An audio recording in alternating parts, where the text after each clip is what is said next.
So what is being done? And what are these channels that actually a parent can use, either not to pay that fee because it is illegal, or the actions taken against those principals? And also the question would, maybe the important thing to clarify is that, is it that the principals find the money that the government is giving too little to use, hence they need to charge extra? Let me start by responding to your last question, where the argument has been that the money is not enough. For example, in boarding schools, we charge the circular, the government-approved fee is 53,000. Now, 53,000 is for boarding facilities, food, and other things. Government is paying for infrastructure. Government is paying for the teachers. Government is paying for the books. Government is paying for all these other things.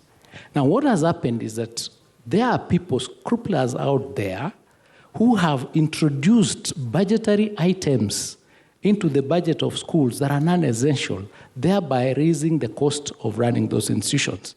For example, the latest case that we are handling, where school fees was raised from the 53,000 that is allowed to 120,000. But when we looked through, our quality assurance officers did the report, they found several budget lines in the budget that are non-essential, that are not core to what a school should be doing. For instance, 26 million for going to Dubai. 26 million for going to Dubai. 13 million for speeches during prize giving. So 1.3 million for spiritual nourishment. Then you say government is not, the money is not enough. And you know, all I like us to do, because the argument has been that we are not able to implement the policies. That is because our quality assurance officers are not enough, we don't have enough, and by the time they reach, they find maybe something has been done and moved on. But now we are going to the BOMs, the Board of Management, and some of them are here, and we are saying you must interrogate the budget that you are passing. What does it include? Is that something that is essential to learning?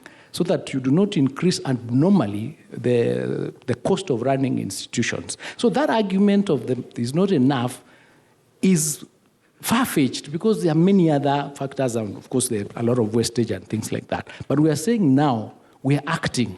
Action has been taken. I know TSC has taken proceedings. Yesterday, the County Education Board was meeting to deal with that case, and it is a warning to each and every school head here. If you are involved in undertaking, increasing the school fees, using those levies that are against the circulars that we've issued, you will face the consequences. There's no question about it. It might take a bit of time, but we are going to get you. You will face the consequences. Number two, the schools that are insisting, for example, for students to pay for trips. A school has 2,000 students. Say each student is paying 15,000 for trips. Does every student in every term go for a trip? Tell me. 2,000 students are going for a trip per term. So let us be realistic about these things. And everybody who is appointed to the BOMs, and we've worked with the members of parliament, they've agreed to support us so that there is nowhere to run. Once we get you, you can't go to your member of parliament, you can't go to your heads of tribes or whatever to say, you know, we are being targeted. It's not going to happen.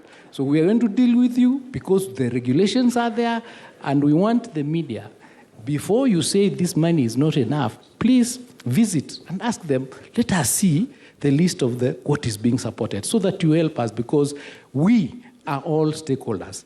His Excellency has indicated we have 11 million students.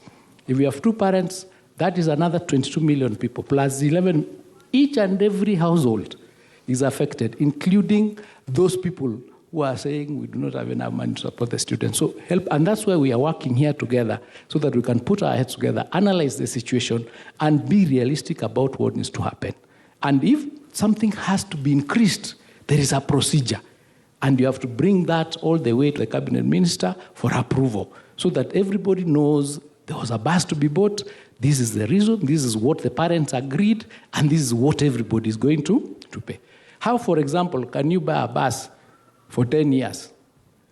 Every year, you're charging for a bus. You understand what I'm trying to say? So let's sort these things out, and we thank you for that question. Thank you very much. My next question goes to Professor Mugendi.